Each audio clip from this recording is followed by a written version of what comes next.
Selamat sore semuanya. Semoga kabarnya sehat selalu. Ini adalah materi terakhir sebelum UTS, ya. Ya, mau nggak mau kita harus mempelajari ini karena ini sebenarnya akumulasi dari materi yang sudah kita pelajari dari awal ya. Dari awal kita sudah belajar macam-macam virus itu apa, terus ternyata virus itu nggak sendirian ya. Ternyata virus itu ada materi-materi ya materi-materi yang lain yang mirip virus gitu ya, yang saling terintegrasi. Terus gejala-gejala penyakit tumbuhan yang bisa disebabkan oleh virus itu kayak gimana kondisinya. Ya, terus ternyata bentuk virus juga macam-macam ya. Terus genomnya juga perannya juga macam-macam, cara reproduksinya dan seterusnya. Nah, sekarang kita akan fokus ke replikasinya. Kalau zaman dulu ini di pertemuan ke-8 sih. Kalau sekarang kita majukan karena memang materinya ternyata lebih kompleks yang daripada yang kita duga gitu ya. Jadi sayang kalau dilewatkan untuk materi-materi yang lain gitu. Jadi kita padatkan, benar-benar dipadatkan. Oke, untuk replikasi virus tumbuhan ini, kita akan membahas apa saja. Di sini kita akan membahas bagaimana si virus ini masuk ya, menginfeksi ke sel inang. Selanjutnya dia akan melakukan pengenalan host gitu ya. Jadi host ini apakah tepat sesuai dengan yang si virus itu inginkan gitu ya, sehingga ketika pengenalan itu sudah tepat maka dia bisa melaksanakan eh, pemanfaatan dari materi-materi replikasi gitu. Jadi dari materi-materi replikasi misalkan enzim dari inangnya, terus materi-materi asam amino dan seterusnya gitu ya, sehingga disinilah terjadi situs replikasi. Replikasi nanti dia penggandaan diri, penggandaan tidak hanya genom, maka penggandaan kapsid juga dan lain-lain gitu ya. Nah, ini materi-materinya dipakai nih. Ada kloroplas, ada nukleus, ada peroksisum, ada mitokondria, ada retikulum endoplasma, semuanya ini bisa dijadikan sebagai situs untuk replikasi. Jadi si virus itu bisa masuk kemana-mana ya, ke organel mana-mana gitu, dan memanfaatkan materi-materi dari organel tersebut. Sehingga si virus tersebut ini akan melaksanakan perakitan. Nah, kalau sudah dirakit, maka dia akan lepas ya, dan menyebar ke sel yang lain. Pada intinya seperti itu sih. Jadi bagian replikasi ini adalah proses penggandaan dirinya dia gitu ya. Penggandaan diri. Oke. Nah, kalau dari awal ya, kita lihat itu ada berbagai bagian dan berbagai materi yang biasa digunakan untuk virus atau yang dilibatkan ya dalam virus melaksanakan replikasi. Nah, kalau di gambar ini kita bisa melihat berbagai simbol ya. Di sini ada berbagai simbol. Yang kuning itu mewakili simbol struktur. Jadi struktur itu adalah penyusun sel ya, terkait dengan dinding sel. Terus ada sitosol ya, sitosol itu cairan sel. Terus ada nukleofor, ada pori-pori nukleus, dan plasmodesmata. Nah, bagaimana yang berinteraksi secara langsung itu adalah di komponen sitosol, jelas sekali. Sitosol itu adalah cairan sel yang memang dia memfasilitasi aktivitas keseluruhan yang ada di dalam sel, termasuk replikasi. Jadi, replikasi itu akan dilaksanakan paling banyak itu ada di sitosol. Terus ada organel. Yang warna merah ini ya, mewakili organel. Ada macam-macam, ada kloroplas, badan Golgi, mitokondria, nukleus, bahkan nukleolus, peroksisum, vakuola gitu ya. Itu semua bisa dimanfaatkan oleh virus untuk melangsungkan proses replikasinya. Lalu yang segitiga di sini ada membran ya. Jadi ada membran plasma, retikulum endoplasma, dan tonoplas. Nah, biasanya untuk pergerakan virus dan penyebarannya, itu virus menggunakan membran ya. Biasanya membran-membran yang saling terhubung antar satu sel ke sel yang lain. Ini di sini ada, nih kalau kalian perhatikan ini ada yang nomor 1 ya, berarti ini retikulum endoplasma. Ini saling terhubung nih sebenarnya. Sampai dia ke plasmodesmata gitu ya. Di sini ada apa? Apa itu namanya? Plasma sel yang dia saling terhubung antar satu sel ke sel yang lain di celah plasmodesmata ini. Terus, nah ini sitoskeleton yang warna hijau, yang kotak hijau. Itu memang dia berperan gitu. Kita tahu bahwasanya kalau sitoskeleton di tumbuhan itu beda dengan sitoskeleton yang ada di hewan ya. Artinya kalau di tumbuhan itu hanya ada 2, mikrofilamen dan mikrotubul. Dia nggak ada filamen intermediate gitu. Kenapa ya memang nggak berguna di tumbuhan filamen intermediate? Itu biasanya digunakan untuk menumbuhkan bagian-bagian kayak rambut, kuku. Nah, itu filamen intermediate biasanya. Nah, kalau di mikrotubul, di sitoskeleton tumbuhan itu mikrofilamen ya, itu digunakan untuk mengattach beberapa organel yang ada di sitosol. Kalau mikrotubul, nah ini biasanya yang dimanfaatkan, ini kan tulangnya sel tumbuhan ya, tulangnya sel lah pokoknya. Nah, ini biasa dimanfaatkan untuk sistem pergerakan dari si virus. Mekanisme pergerakan menggunakan mikrotubul nanti akan dijelaskan di sesi berikutnya. Gitu. Nah, ini bagian-bagian ini semuanya sebenarnya bisa dimanfaatkan oleh virus ketika virus ingin mereplikasi bentuknya ya. Sekaligus kita ini flashback organel atau isinya sel itu apa saja sih di sel tumbuhan gitu ya. Biar kalian kenal bedanya dengan sel hewan. Nah, ini fungsi inang. Fungsi inang, kenapa virus tumbuhan itu menginfeksi inang gitu? Pasti ada alasannya. Ada fungsinya. Apa saja? Ini yang pertama, dia menggunakan inang itu untuk komponen untuk sintesis virus. Jadi ya dia digunakan komponen-komponennya. Kayak apa tadi ya? Dia menggunakan materi-materi asam amino, nukleotida gitu ya. Termasuk sebenarnya enzim-enzim itu juga dilibatkan oleh si virus untuk proses replikasinya dia. Energi. Nah, si virus ini juga memiliki kemampuan untuk mencuri energi hasil metabolisme sel tumbuhan. Gitu. Oleh karenanya, biasanya sel yang terserang virus itu langsung dia mengalami dampak ketidakberadaan energi. Jadi ketidakberadaan energi itu nanti akan menurunkan laju metabolisme. Laju metabolisme turun, nanti dia akan mengalami selnya pengkerutan atau plasmolisis gitu ya, dan seterusnya. Nah, itu dampak dari ketidakberadaan energi. Nah, virus ini bisa mencuri itu gitu. Karena virus sendiri itu kan tidak punya penghasil ATP ya, atau mesin ATP sintase itu nggak ada. ATP sintase itu hanya ada di membran, gitu. Baik membran kloroplas, membran sel ataupun membran mitokondria. Gitu. Kalau di membran kloroplas itu kan ATP sintase ada di tilakoid gitu ya. Kalau mitokondria kan ada di matriks mitokondria di tilakoidnya. Gitu. Kalau di kloroplas itu tilakoid grana maksudnya. Gitu. Kalau di mitokondria itu kan ada di inner membran di matriks gitu. Nah, sintesis protein. Sintesis protein itu ya virus menggunakan materi-materi untuk sintesis protein ya.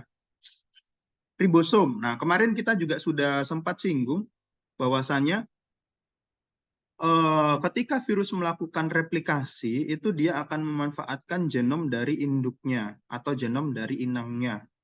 Yang mana inang dari sel tumbuhan itu pada saat dia melakukan translasi, dia akan membentuk loop kan, yang dipicu oleh subunit kecil ribosom gitu. Nah, ribosom itu juga akan bisa dipinjam oleh virus, karena sejatinya virus itu tidak punya ribosom.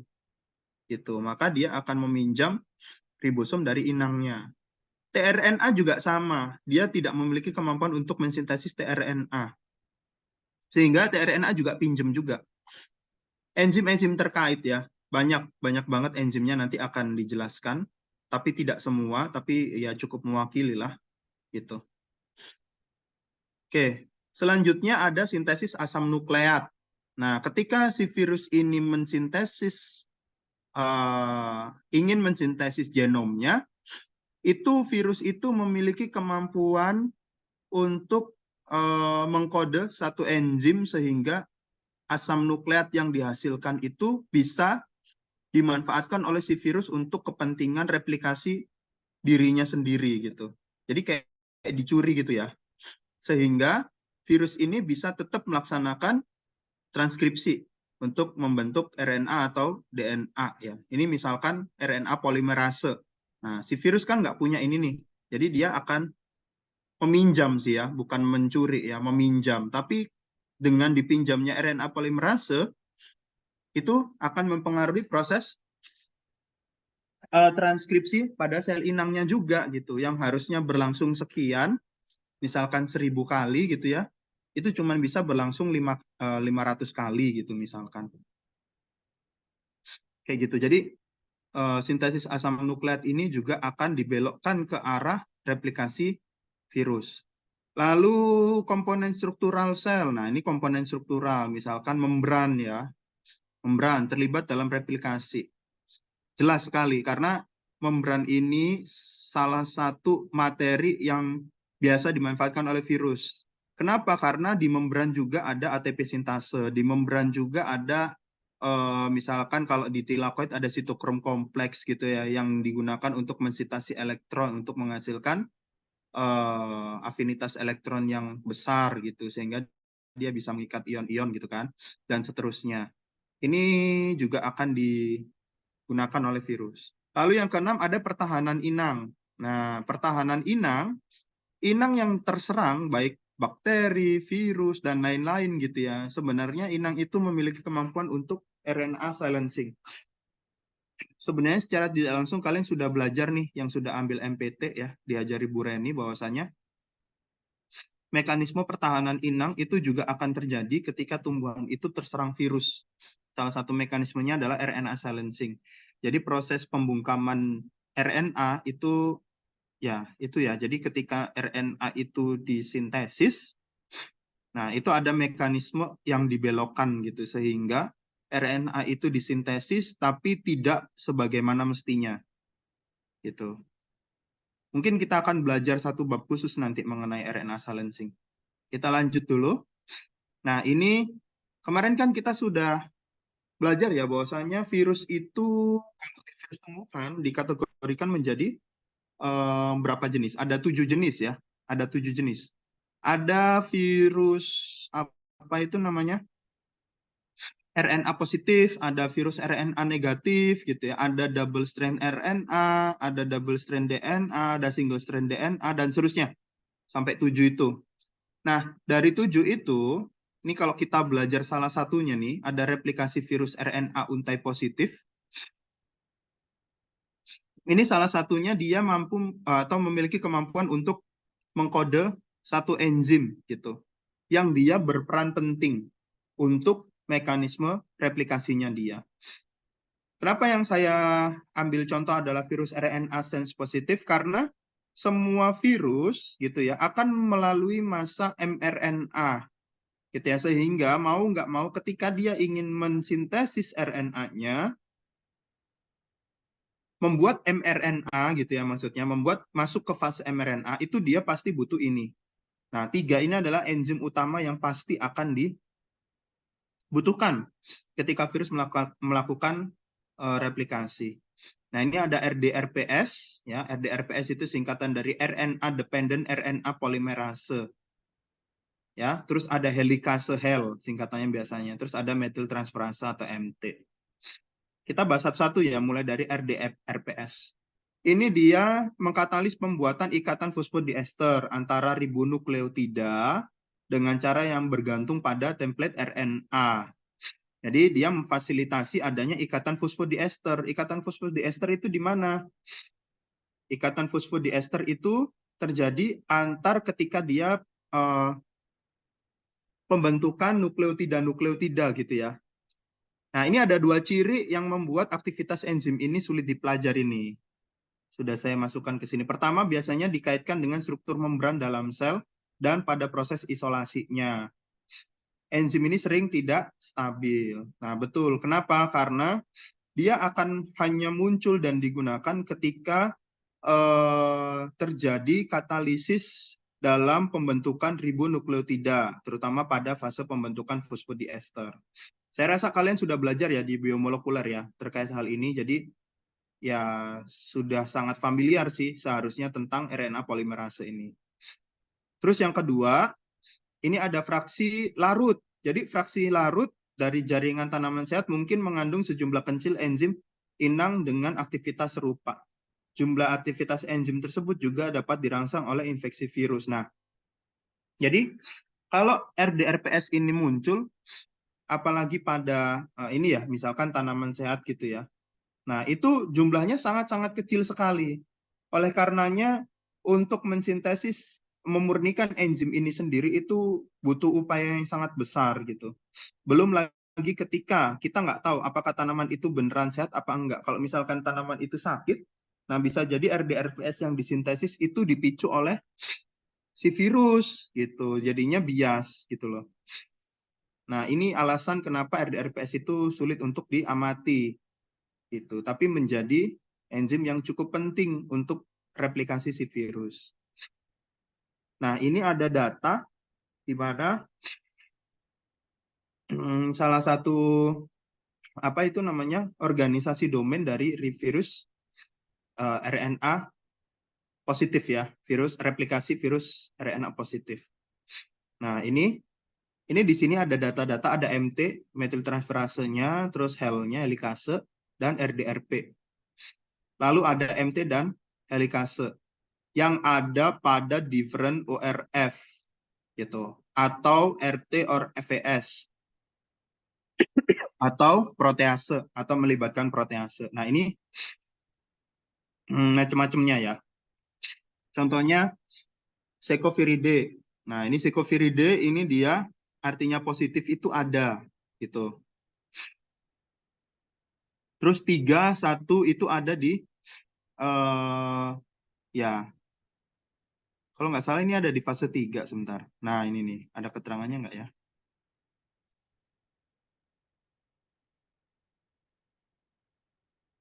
Oh, nggak ada. Nggak ada ya. Nah, ini ambigu nih, 1, 3 ini. Oke, nanti kalau ada, saya akan sampaikan deh. Kayaknya di kelas deh itu. Itu kelas 3 deh, bentar.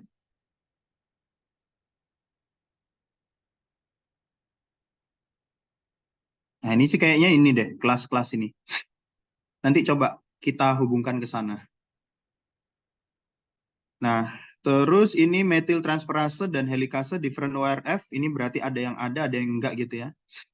Ada yang dia menggunakan protease gitu ya, dan ini keterangan-keterangan nih. Dia melibatkan kompleks 5-VPG apa enggak? Yang kayak kemarin ya, saya sudah jelaskan 5-VPG itu berarti VPG yang menghubungkan antara ujung 5 ke ujung 3. Nah, itu dipinjem juga enggak sih? Gitu loh maksudnya. Nah, ini di sini ada keterangannya sebenarnya. Nah, ini tanda tanya ini berpeluang besar untuk kita melaksanakan pengamatan ke sana. Jadi masih belum diketahui itu dia menggunakan ini atau tidak. Gitu ya. Oke, kita lanjut ya. Nah, ini saya cuplik dari satu artikel. Ini punyanya Das dan Georgias tahun 2004 mengenai struktur dan fungsi polimerase. Nah, ini kita akan membahas ke ini ya, maksudnya struktur RDRP secara umum gitu. Nah, RDRP itu representatifnya ini contohnya pada virus FMDV ya. Menunjukkan adanya beberapa region ya. Nah, ini yang warna hitam itu adalah RNA-nya, template RNA ya, yang nanti dia akan disintesis. Ini template RNA yang akan disintesis. Ini ujung N ya. Terus dia terhubung berdasarkan warna-warna. Warna-warna. Ini sorry ya, Zoom saya belum saya perpanjang. Jadi kalau mati nanti silakan join di link yang sama ya. Gitu. Semoga tidak mengganggu fokus pembelajaran kita ya. Gitu. Nah, ini ada region-region atau domain ya, istilahnya area-area yang ditunjukkan dengan perbedaan warna. Nah, ini kalau dilihat dari penampang depan, ya, representasi bagian depan, terus ini representasi dari samping, gitu. Jadi ini istilahnya kayak telapak tangan gitu loh. Terus ini thumb itu berarti ini telapak tangan kanan ya, ceritanya. Jadi yang bagian merah itu bagian jempolnya. Terus bagian sini itu bagian jari-jari, fingers, thumb gitu. Nah, ini kalau dari sampingnya. Jadi fingersnya di sini, palmnya di sini gitu ya. Connection, thumb-nya di sini. Jadi apa? Ya kayak gini ya. Bisa lah ya membayangkan. Ini jari-jarinya, ini jempolnya berarti jempolnya hadap sono, hadap sono. Tidak keluar dari layar, masuk ke layar gitu maksudnya. Nah, ini yang ungu ini adalah RNase-H. RNase ini digunakan untuk mensintesis RNA polimerase. Terus ini connection, jadi yang berfungsi untuk mengkoneksi antar satu gugus protein dengan protein yang lain, atau RNA satu dengan RNA yang lain. Nah, ini enzim kan ya, ini enzim. Enzim polimerase yang digunakan untuk menyambung. Menyambung apa? Gugusan nukleotida. Nah, ini contohnya nih. Yang C ini adalah proses inisiasi atau pengenalan dari RNA. Jadi ini ceritanya mau ngerangkai RNA baru gitu ya. Ceritanya mau merangkai RNA baru. Nah, yang rantai yang warna hijau yang di bawah itu adalah RNA-nya gitu ya, RNA-nya. Kalau yang di gambar A itu yang warna hitamnya itu loh. Yang warna hitam. Nah, ini. Jadi ini ceritanya dia itu ingin menyambung satu persatu gitu. Nukleotidanya masuk ke satu persatu. Nah, yang bagian A ini adalah proses inisiasi maksudnya. Jadi proses pertama kali pemasangan. Jadi kalau ada C itu maka dia akan nyambung ke G gitu kan ya. Maka asam aminonya akan terbentuk nih di atasnya gitu. N+1, N+2, N+3 dan seterusnya. Nah, terus yang B itu adalah elongasi, pemanjangan ya, pemanjangan. Jadi ini kalau sudah terangkai, nanti dia akan jalan terus tuh ke kanan gitu. Kan dia bergerak dari ujung 5 ke ujung 3 gitu kan. Nah, ini terus bergerak nih. Jadi akan terangkai terus. Nah, yang C ini juga masuk elongasi. Nah, elongasi ini dia akan ada beberapa mekanisme yang digunakan untuk dia konformasi. Konformasi itu perubahan bentuk yang akan disesuaikan pada saat dia melaksanakan translokasi. Jadi ini yang pertama, ada 4 langkah ya, ada 4 langkah. Nah, ini yang pertama dia ada konformasi bentuk. Jadi kalau sudah ketempel nih nukleotidanya, maka dia akan formasi bentuk. Jadi perpindahan dari sini ke sini. Nah, ini kalau kalian perhatikan ya, ini P-nya yang awalnya nempel di A, gitu ya, ini dia akan berpindah ke OH. Nah, sini. Terus, terus ini ada perubahan kimia yang kedua. Ini apa itu namanya trifosfatnya akan dipakai, satunya akan ditempel ke sini sehingga ini komplit untuk menggantikan OH karena ini P-nya ditempel ke sini ya, di A adeninnya. Gitu. Jadi OH-nya hanya itu akan dilepas sebagai proton, maka akan digantikan oleh P. Gitu. Sehingga akan jadi ADP difosfat. Yang awalnya trifosfat, dia jadi difosfat. Ini perubahan kimia maksudnya, perubahan kimia dari struktur fosfatnya. Lalu di sini ada translokasi. Nah, kalau translokasi itu dia pindah lokasi. Berarti kalau sudah menjadi ADP, ADP-nya akan lepas gitu. Akan lepas, maka dia akan bergeser. Yang awalnya di bagian N, maka dia akan bergeser ke N+1. Gitu. Jadi kotaknya akan bergeser. Namanya translokasi, cuman bergeser doang. Nah, kalau sudah, maka dia akan mengikat nukleotida lagi yang kosong ini. Nanti akan nukleotida datang bersamaan dengan ATP gitu ya. Bersama dengan ATP, maka nanti ATP-nya akan nempel bersama nukleotida yang baru. Nah, masuk lagi di fase ini. Itu begitu seterusnya ya, begitu seterusnya sampai panjang banget. Nah, ini adalah fase polimerisasi dengan menggunakan RDRP maksudnya ya. Gitu ya. Oke, kita lanjutkan. Tapi saya rasa kalian harusnya sih familiar ya, di biomolekuler pasti bosan ini diulang-ulang fase replikasi menggunakan polimerisasi. Cuman ya saya berharap diajarin ya, karena ini kan basic. Harusnya bukan tugas saya untuk mengajarin basic. Oke lah, lanjut saja dulu deh. Nanti nggak apa-apa kalau mau tanya. Nah, ini selanjutnya adalah helikase. Helikase itu apa sih? Nah, helikase itu di sini nih yang warna biru nih. Dia digunakan untuk menjaga si untai apa itu untai DNA ini. Untai DNA ini kan kalau mau replikasi kan kebuka tuh. Nah, kebuka. Nah, biar dia nggak nyambung jadi satu lagi, itu dia diganjel sama helikase. Ceritanya kayak gitu ya. Tapi nggak ganjel juga sih sebenarnya, dia menahan ikatan hidrogen sehingga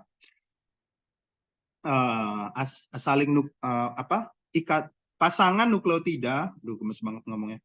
Pasangan nukleotida itu tidak kembali berikatan gitu. Sehingga DNA primase akan nempel di bagian ujung itu setelah dibuka sama helikase. Itu. Jadi sama sih fungsinya. Jadi helikase itu dia akan menahan satu ikatan sehingga ikatan hidrogen antar basa nitrogen itu tidak saling berikatan gitu. Nah, virus ini butuh ini juga gitu loh, butuh ini juga. Kenapa? Ya karena kan dia ingin menyambung untai yang baru tuh. Entah itu nanti dia akan jadi lagging strand ataupun leading strand. Nah, nanti ada kaitannya tuh bagaimana virus ini terbentuk. Apakah dia mengacu pada lagging strand atau leading strand? Apakah dia mengacu ke replikasi konservatif atau replikasi dispertif gitu ya, atau bahkan semi konservatif. Nanti kita akan lihat ke sana. Gitu ya. Jadi intinya fungsinya kayak situ. Terus pergerakannya juga sama nih. Masing-masing dikenal sebagai helikase 35 atau 53. Karena memang ada yang dia mengganjelnya dari sini, berarti kalau dari sini itu dia bergeraknya ke arah ke arah kiri ya. Dia ini bergeraknya ke kanan. Ini ada panahnya nih. Nah, ini bergeraknya ke kanan. Tapi kalau yang atas itu dia bergeraknya ke kiri, gitu ya. Karena primernya di sini. Biasanya ditandai adanya primer. Primer itu adalah awal proses replikasi terbentuk. Inisiasi primer. Oke, selanjutnya adalah metil transferase. Ini bentuknya seperti ini nih, metil transferase. Sebenarnya metil transferase ini adalah enzim yang memiliki kemampuan untuk menyatukan beberapa ini ya, apa itu namanya? Apa sih ini? Basa nitrogen, ya ampun sulit sekali. Basa nitrogen. Nah, ini kan purin ya. Sorry, pirimidin. Kok purin pirimidin. Nah, ini ada juga nih, berarti kan pasangannya kan dengan purin gitu kan. Dan seterusnya. Ini nanti dia akan tersambung dengan menggunakan ikatan hidrogen di apa itu namanya di sisi-sisi yang terbuka. Gitu. Nah, ini aktivitas scraping yang dikode virus berbeda dari aktivitas scraping inang. Nah, ya iyalah jelas karena memang materinya kan juga beda. Enzim virus dan seluler yang terlibat dalam sintesis struktur cap ditinjau oleh para ilmuwan ini. Aktivitasnya ini bla bla bla, ini dibaca sendiri aja deh. Kegiatan ini memetilasi GTP menggunakan adenosil metionin atau biasa singkat sebagai adomet. Nah, ini nih adometnya. Nah, dia tugasnya MT itu masangin adomet itu loh di sini gitu. Di antara celah-celah basa nitrogen gitu. Sehingga terjadilah kompleks kovalen. Nah, kalau udah jadi kompleks kovalen seperti ini kan contohnya julukannya kan M7GTP. Nih, M7GTP. Ini kompleksnya ke sini nih, saling terhubung satu